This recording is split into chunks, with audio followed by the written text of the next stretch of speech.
சமயபுரத்தை wait பண்ணி இன்னைக்கு அம்மன் வந்து சமயபுரமே இங்கதான் உருவாகுது. இன்னைக்கு எல்லாம் இருந்து எல்லாத்துக்கும் வேலை இருக்குதான் செய்யும். ஆமா, சம்பளம் கொடுப்பா, யாரும் போகாதீங்க.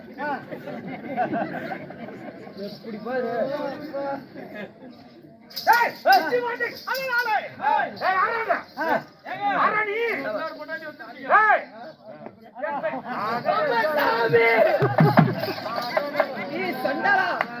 எப்படி மனைவி மாணிக்கம் அந்த பக்கத்து என்னடா அவனுக்கு டேஸ்ட் அருமையா இருக்குது சாமி. பவராசி சொல்லுங்க. கோழி குருடா இருப்பது பிரச்சனை இல்ல. இந்த வசன புட்டை என்ன குழம்பு ருசியா இருக்கணும். குழம்பு ருசியா இருக்கணும்டா. அடி சுத்தினே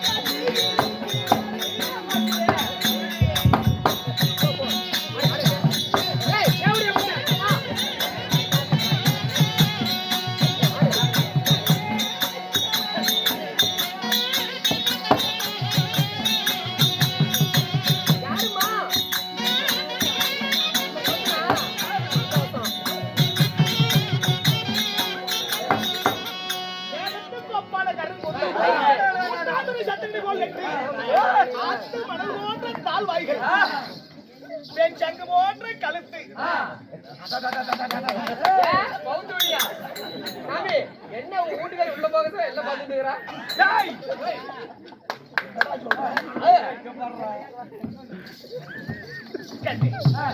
தேவலாக போயிட்டு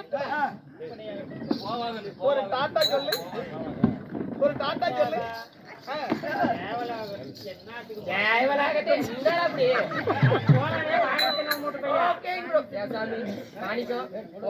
இப்படி ஒரு அல்ப முட்டையா இருக்கு.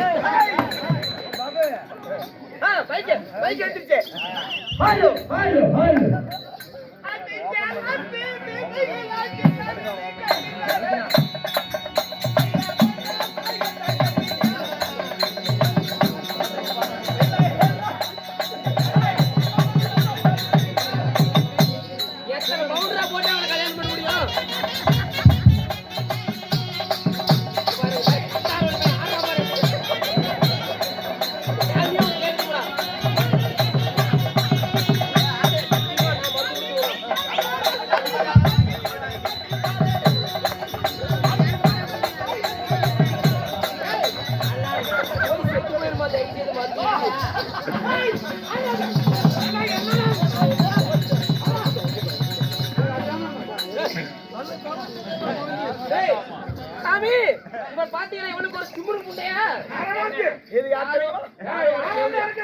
கடைசி மனைவி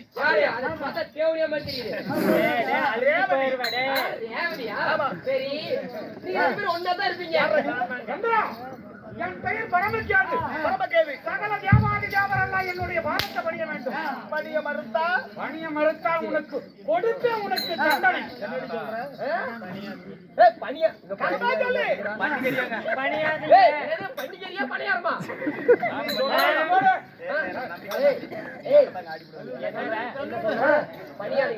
சாமி நீங்க போடுவோம், நான் போட்ட பிரச்சனை.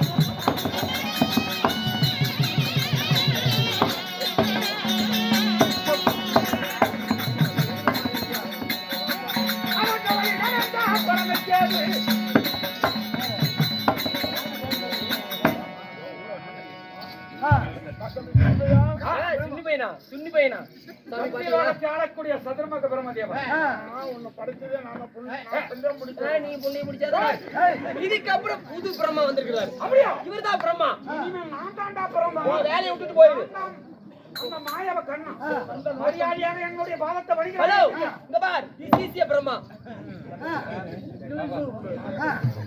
சாமி கொண்டாட்டி அவ பாரு எப்படி கட்டு முடிச்சு முத்தமாடி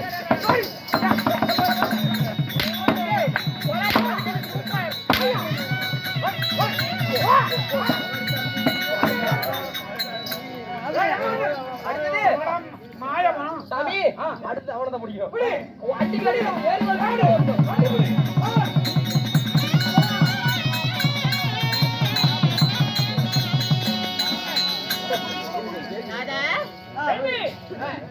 பாத்தீரா 3 பேருக்கு கொலை போலுக்குது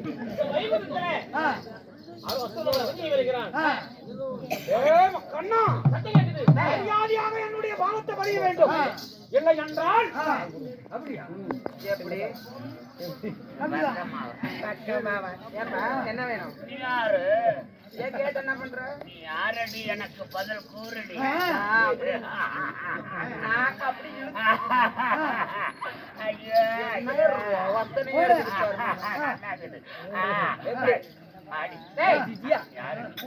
வந்ததும் இல்லாம பாருங்க வாடி போடி வந்ததும் இல்லாத ஒரு தேவன் கூட எங்களை பார்க்காம வாடி வாடி வாடிங்கிறீங்க ஏங்க அதை கேட்க மாட்டியா தேவரை எடுக்குள் அடக்கம் சரியாக சரி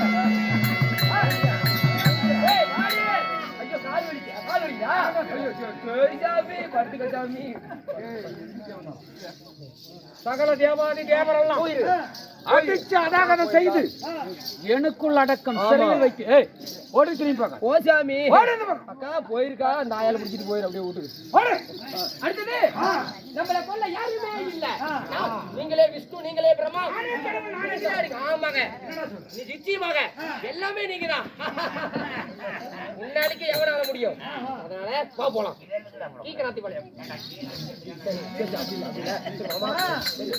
வாங்க சாமி போலாம் டைம் ஆகுது டீ பிஸ்கட் வாங்கி தரவா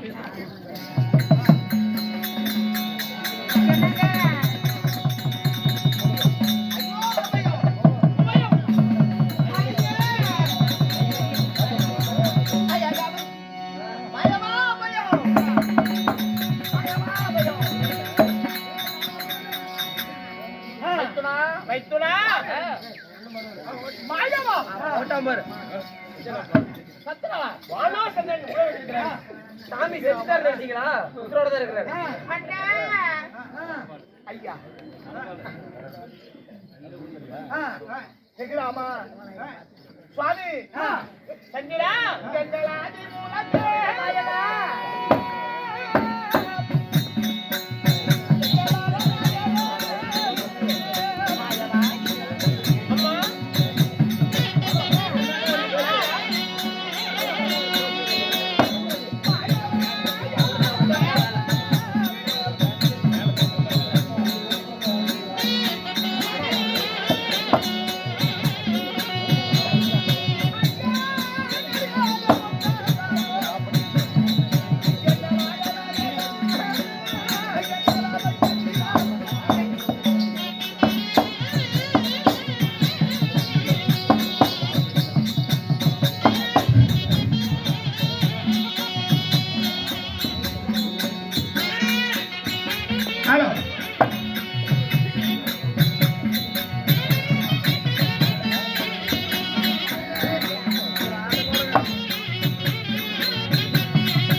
சுவாமி தங்களோட திவ்யமான பொற்பாதங்களுக்கு சகல தேவர்களும் தங்கள் பாதார கமலங்களை ஆதாரமாக அனுப்பியிருந்திருக்கிறார். எங்களுக்கு நல்லாசி கூறுங்கள் சுவாமி.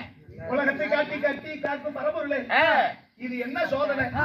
யாரோ ஒரு அசுரை சகல அவர்களை அடித்து ஒழித்து அதாவது ஒண்ணு செய்கிறான். அவன் யாரு? வேற யாரும் இல்லப்பா, என்னுடைய மகன் தான். இது மைத்துனா உமா பார்வதிக்கும் எனக்கும் படியளக்கக்கூடிய விஷயத்துல இருவர்களுக்கும் வாக்குவாதம் நடந்தது.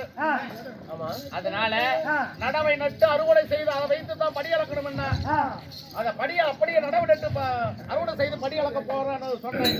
நான் தான் படியளப்பன்னு சொல்லி இருவர்களுக்கு வாக்குவாதம் வந்தது. அதனால என்னால படைக்கப்பட்டவன் நீ, நான் தாண்டா போவேன் அப்படின்னு என்ன துஷ்டமான வார்த்தையை கேட்டாங்க. அதனால என் நெற்றிக்கு என்ன எரித்து அவளை எரிக்க துரத்தினேன். அவன் பாறை விளைவுக்குள்ள உள்ள நுழைந்து விட்டாள். நெற்றிக்கு பறி. ஆமா, அதுல இருந்து ஒரு அசுரனாக விட்டவன் பிறக்கப்பட்டான். பிறந்து அவன் என்னிடத்துல வேண்டியமான வரத்தை பெற்று எல்லா தேவர்களையும் என்னையும் சேர்த்து சிறை பிடிச்சிட்டான்.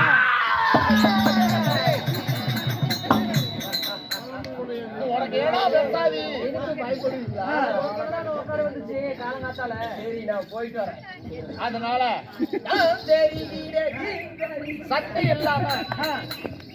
சக்தி இல்லாம தேவர்களை எதுவுமே செய்ய முடியாது. சிவபெருமானே, இதுக்கு என்னதான் வழி? அந்த பிளவு துவாரைக்குள்ள போன சக்திய நாம் அனைவர்களும் அக்கடி கரகம் எடுத்து கம்ப நாட்டி அவளை சக்தி அழைச்சிட்டு வர வேண்டும். எப்படி? அவை பிரகாரம் ஒரு புது சக்தி உருவாக்கணும். எல்லாம் தேவர் உண்டாக சேர்ந்து இருந்தாலும் ஒரு திருவிழா போட்டு திருவிழா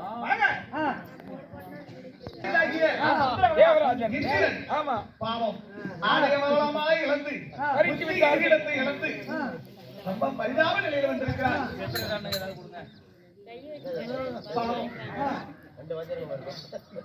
அவருடைய மகன் பாவம். ஐயா, இப்ப அந்த அசுரனை கொல்வதற்காக நாம ஒரு சக்தி உருவாக்குறோம். இது யாருக்கு என்னென்ன காடேசி, யாரு எந்தெந்த பொறுப்பு எடுத்துக்கிறோம் அப்படிங்கறது இதான் சொல்லணும். அப்படியா? சரி பிரம்மா, அவர் என்ன வேலை செய்தார்? உலகத்தை எல்லாம் படித்தார். பொறுப்பு. அதனால உலகம் அவர் இல்லை என்றால் படிப்பில்லை. அதனால திருவிழா சமயபுரத்து மாரியம்மனை பிறக்க வைக்கும் முன்பதாக அவர்தான் கம்பம் போடுற பூசாரி. ஆமா. பரமசிவனி, நீங்கள் உலகத்தில் என்ன வேலை செய்தாய்? நான் படியளக்க வேலை. படியளக்கக்கூடிய கர்த்தா. அதனால இன்று முதல் ஊரிலே நீ தர்ம கர்த்தா. சரியாகட்டும். பகவானே, நீங்கள் கடவுளுக்கு எல்லாம் கடவுள். அதனால கடவுளுக்கு எல்லாம் கடவுள். அதனால கடவுளுக்கு அடுத்து யாரை கும்பிடுகிறோம்? பூசாரி கும்பிடுகிறோம். அதனால மணி ஆற்ற கோயில் பூசாரியை உருமாறுவோம். நான் என்ன வேலை செய்வேன்? தேவருக்கு எல்லாம் அதிபதி. இவருக்கு நல்ல வருமானம் வர மாதிரி வர வருமானம் போதாதான் கோயில்ல வருமானம் வரும்ல. அப்படியா? ஐயா, நீங்கள் கணக்குள்ள வேலை குளிச்சு விட்டு போயிடுவார். தெய்வலோகத்தில் என்ன வேலை செய்தால் இரவுக்கெல்லாம் ஒளி கொடுக்கக்கூடிய சத்திரன். அப்படியா? நீங்கள் இரவிலே பந்து பிடிக்கக்கூடிய காணேசி உங்களுக்கு. இவனுக்கு ஒரு வேலை. நீங்கள் தேவனுக்கு என்ன வேலை செய்தால்? அதாவது தேவனுக்கு அடிமை தொழில் செய்தார். அதற்கு சரியான தொழில் உலகத்தில் நீ அதாவது ஊர் தோட்டியாக கங்கான தோட்டியாக சாமுகனாக பிறந்து கொள். காசு கொடுப்பீங்களா? நிச்சயமாக. இப்படி ஆண் தெய்வம் எல்லாம் இப்படி உருவங்களை மாற்றி இருக்கிறோம். பெண்கள் எல்லாம் உருவங்களை மாற்றி மானிட ஜென்மங்களை போல திருவிழாவிலே முத்தாடி கட்டி கோயிலுக்கு கரகம் எடுத்து மாவிளக்கு எடுத்து அம்மனை எப்படி கொண்டாடி வருமோ அதே போல பெண்கள் எல்லாம் உருமாறுவார்கள். எல்லா ட்ரெஸ் எல்லாம் அவுத்து போட்டுருக்காங்க. வேற ட்ரெஸ் போட்டுக்காங்க. அதே நேரத்தில் இப்பொழுது சமயத்தில் தேவர்கள் ஒன்று கூடிய இடம் சமயபுரம் என்றும் இந்த இடத்திலே உமா பார்வதியாகப்பட்டவள் சமயபுரத்து மாரியம்மனாக அவதரித்து மதிபோட்டு அமர வைப்போம். இப்பொழுது சமயபுரத்து அம்மனை அழைத்து வருவோம்.